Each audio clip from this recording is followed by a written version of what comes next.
Welcome to the Nexus Summit, a think tank media experience. This is where the hospitality industry comes together across students, educators, employers, and global leaders to connect, learn, and lead. From keynote speakers and expert panels to student competitions, certifications, and live conversations, the summit showcases the ideas, people, and opportunities shaping what's next. Take your front row seat to the future of hospitality and discover where you belong in it. Starting now. Good morning, everyone. I'm Dr. Arlene Garrick. I want to begin with a moment that has stayed with me for years. I was observing a leadership meeting at a hotel during a period of intense operational pressure. A senior supervisor, someone who had navigated hurricanes, recession, and mortgage crisis than most of us will ever see, offered a suggestion. It was thoughtful, it was grounded, and it was rooted in decades of pattern recognition. But before she could finish, a manager interrupted her and said, "That's not how things are done here anymore." The room was quiet. Not because of disagreement is healthy, but because of the speed with which her wisdom was dismissed. And in that moment, I realized something. Experience didn't expire, but our ability to recognize it had. And I would come to learn that this was not an isolated story. That realization became the foundation of my research, my teaching, and the work I'm sharing with you today. Across the global hospitality ecosystem, we are facing a quiet crisis. Not a crisis of talent. We have talent. Not a crisis of innovation. We have innovation. But a crisis of interpretation. We misinterpret communication styles. We misinterpret confidence. We misinterpret silence, enthusiasm, tone, and authority. And too often, we misinterpret experience as being outdated. Experience is being misinterpreted, undervalued, and in some cases, actively excluded from the room. We see it in hiring, we see it in promotion decisions, and we see it in how teams communicate or fail to communicate across generations. Older workers describe feeling invisible, not because they lacked skill, but because their communication didn't match what interviewers expected.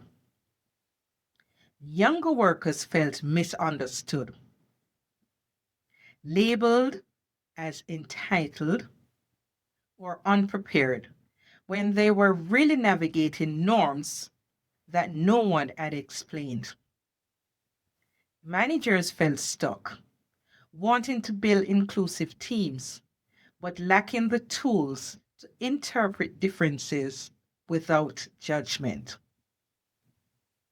And organizations lost talent, not because people couldn't perform, but because they were misread. Leaders reward familiarity instead of capability. Generations talk past each other instead of talking to each other. And in an industry built on people, service, and human connection, this misinterpretation cost us in terms of resilience, creativity, and institutional memory. I wanted to understand whether this was just something I was observing, or whether others were experiencing it too. So, in my research, I interviewed individuals from diverse groups, cultures, and professional backgrounds. and what emerged was remarkably consistent. One participant described an interview that changed the way she understood rejection.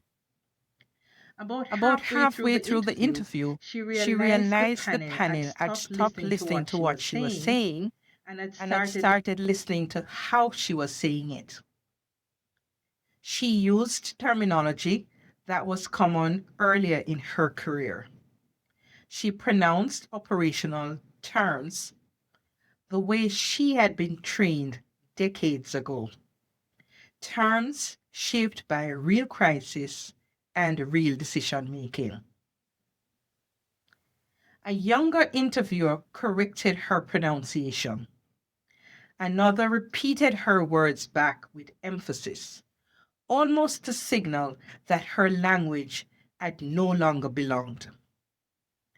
And she said she left knowing it wasn't her experience that disqualified her. It was the assumption that different language meant outdated thinking. What they never asked was why she used those terms or what situation had taught her to use them. Her experience wasn't evaluated, it was misinterpreted. Another participant described working in an office with no formal dress code, no written policy, no guidelines, no expectations clearly stated. And yet, she was repeatedly scolded. She was told she didn't look professional enough, that she didn't fit the culture. When she asked what that meant, no one could explain, only compare. She was expected to dress like everyone else, without ever being told what everyone else meant. Her work was strong. Her performance was never the issue. But over time, appearance became a proxy for seriousness, commitment, and belonging. What was being evaluated wasn't professionalism, it was familiarity. And once again, talent wasn't lost because of inability, it was lost because of interpretation. These stories are not really about age. They are about interpretation. How we read tone, eye contact, assertiveness, silence, enthusiasm, and authority. And when interpretation goes wrong, talent gets lost.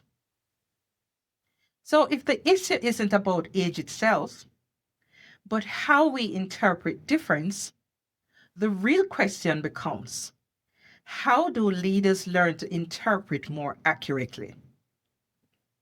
That question led me to develop the cross-cultural effectiveness model, CCEM.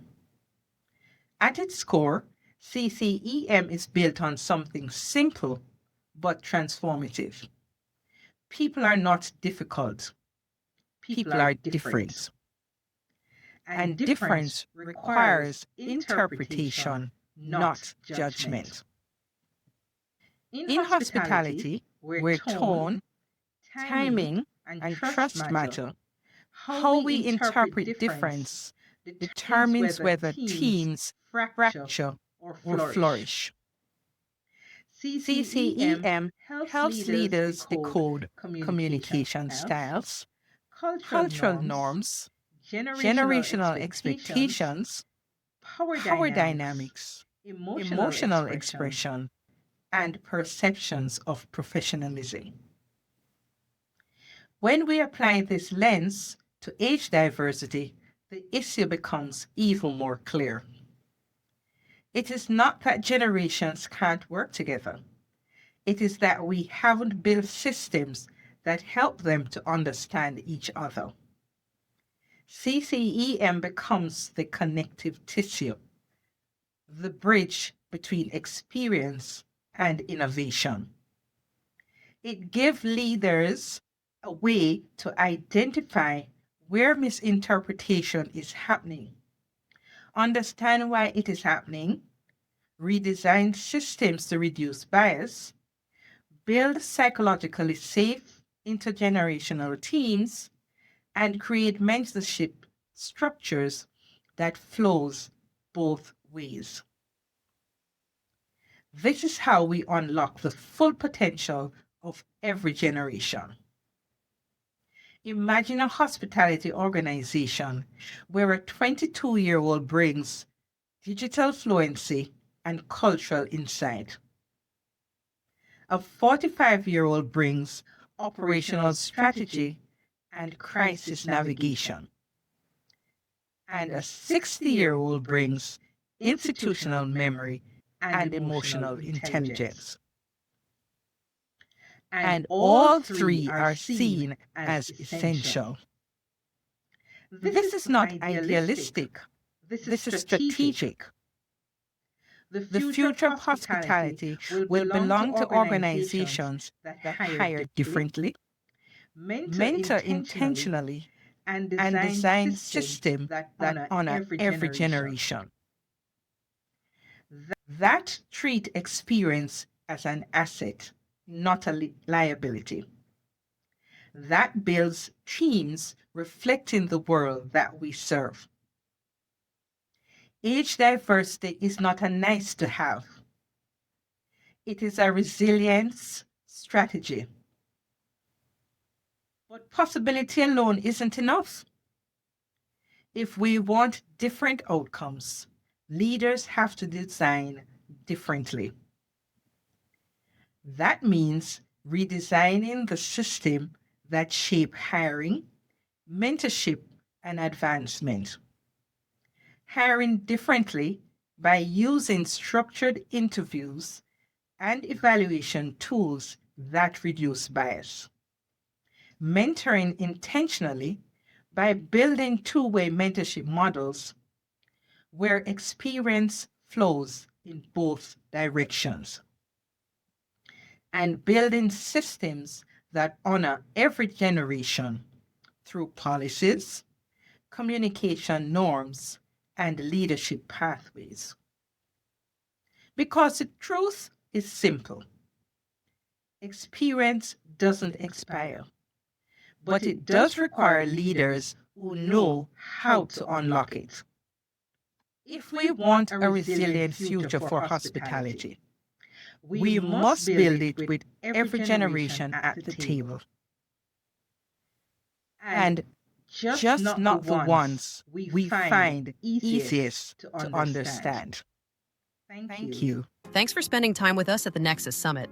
This experience is part of Think Tank Media and Hospitality Nexus, a global human-first platform bringing the hospitality ecosystem together in one place.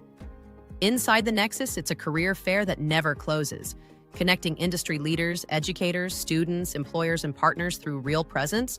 To keep the conversation going, create your free profile and connect directly with summit participants from around the world at hospitalitynexus.org. Stay connected, keep learning, and take your place in what's next.